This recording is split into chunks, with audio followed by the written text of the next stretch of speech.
دوستان عزیز، رقابت نهایی است، دور نهایی است و این نبرد نهایی است. وزن جمع 80 کیلو مبارزه برای به دست آوردن دومین شد جایزه، یعنی автомашинаи گران قیمت از جانب شهرداری برای غالب وزن جمع 80 کیلو پیشنهاد گردیده است. تیمور رحیموف پیراهن سفید بابر کرده است. شکر محمد میرمحمدوف پهلوانی که با پیراهن کبود گوشتین میگیرد. این دو پهلوانی که آنها در مسابقه های بین المللی در وزن جمع 100 کیلو معرفگر جمهوری تاجیکستان هستند. تیمور رحیموف، سعید جلال سعیدوف و شکر محمد میرمحمدوف باشد کامرانشاهی اوستا پیریان را مغلوب کردند و به قسمت نهایی رسیدند. حالا ببینید اکنون شکر محمد میرمحمدوف از سمت دیگر تیمور رحیموف خود را کنار میگیرد.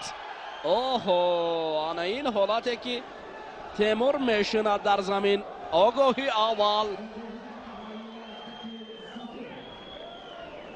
خورشید وحیداللهیف آگاهی را برای تیمور رحیموف نشان میدهد، اما شکر محمد میرمحمدوف باشد یک قدم ما پیش می رود. فقط یک قدمی آنقدر قدمی استوار هم نیست، باید استوارانه آنها قدم گذارند. در قسمت نهایی برای به دست آوردن جایزه دوم автомашина مبارزه است. حالا تیمور رحیموف آرامی را پیشه کرده است. شکر محمد میرمحمدوف نسبت به تیمور قد و قامتش پستر است اندک. وزن حدود 120 کیلو هر دو است. از روی قد و قامت با هم موافق هستند. در وزن جمع 100 کیلو در مسابقه های جهانی گوشتین جدا تاجیکستان را معرفی میکند. شکر محمد میرمحمدوف پیراهن کبود پوشیده جایزه دار بازی های آسیای جاکارتا محسوب می شود.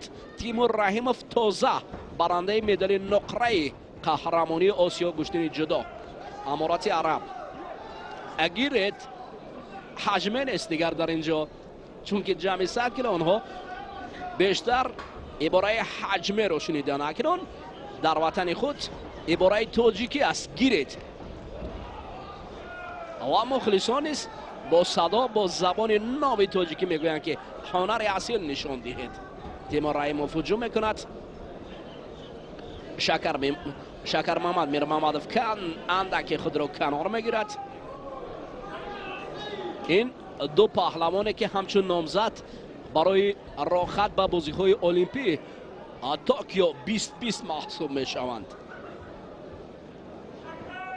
چندین سالها بود که وزن جمع 100 کیلو در جمهوری تاجیکستان خالی بود بعد از عبدالرحمن محمد عبدالرحمنوف، اما دوباره اکنون دو پهلوان سنگین وزن یک بار پیدا گردید، هم تیمور و هم شکر محمد میرمحمدوف.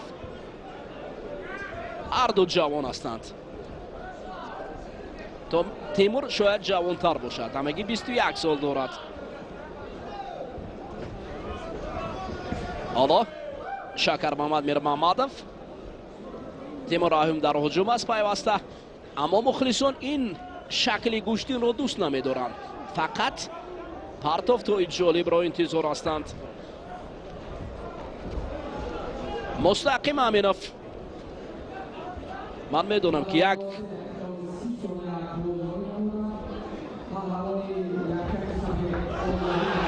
اوه، شکر محمد میرمحمدوف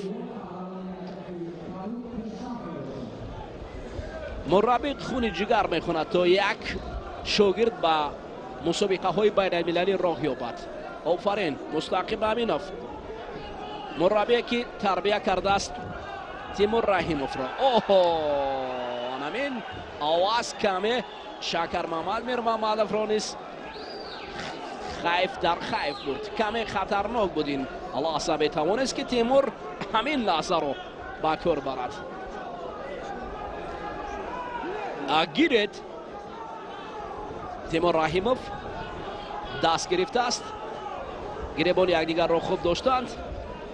فاصله را نزدیکتر میگیرد شکر محمد میرمحمدov اونجا دور میشود از تیمور. الکی خیفی پرتوف توی تیمور را احساس کرده است. دقیقه هم 1 دقیقه دیگر، کمتر از 1 دقیقه دیگر باقی مانده است. این آواز تیمور را نیست نگران کرده است، چون که آگاهی اول با تیمور نشان دادن. این آواز اکنون برای شکر محمد میرمحمدov. وقت 30 ثانیه دیگر باقی مانده است. حالا قدم شکر محمد میرمحمدov نسبت به تیمور پیشتر است. بله، شکر محمد قدم نسبت به تیمور رحیموف. تیمور رحیموف باشد دیگر صبرش نمانده است.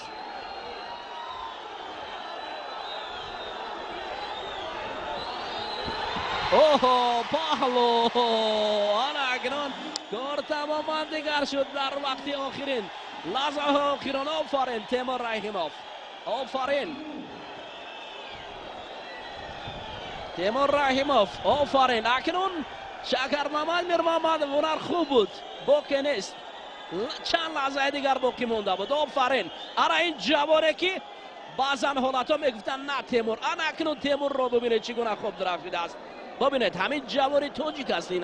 این هم معرفکاری تاجیکستان است. شکر محمد میرمحمدov خوب بود، اما نقص بود، فقط پهلو بود افتیدن. اما تابلو 5 دقیقه نشان داده است. 5 ثانیه دیگرش. خب دوستانی عزیز، اکنون 5 ثانیه دیگر این سنگین وزن ها چیکار کنند در 5 ثانیه دیگر؟ تمام دیگر 5 ثانیه دیگر یا حرکت آنها 5 ثانیه است. دوستانی عزیز، اکنون مؤلف ماشینی دیگر این تیمور رحیموف است. دوستانی عزیز، اکنون تیمور رحیموف توانست که مدال کیلو را در وزن جمعی 100 کیلو با دست دارد و به گردن او ایزان کند. دوستان عزیز، اکنون ما شهر را به انجام میرسانیم و اینجا مراسم سپردن جایزه ها برای وزن جمع 80 کیلو پیشنهاد میگردد. تیمور رحیموف در مقام اول، مقام دوم را شکر محمد میرمحمدov کسب کرد و در مقام سوم در وزن جمع 80 کیلو کامرانشاه اوستاپیریان. شاد و پیروز و سربلند باشید.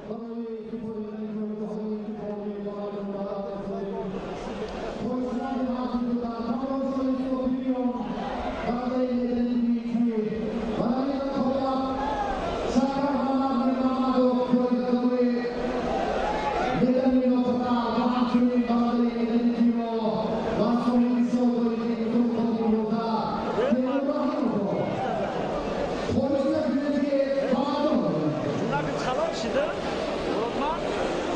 خلاص شده.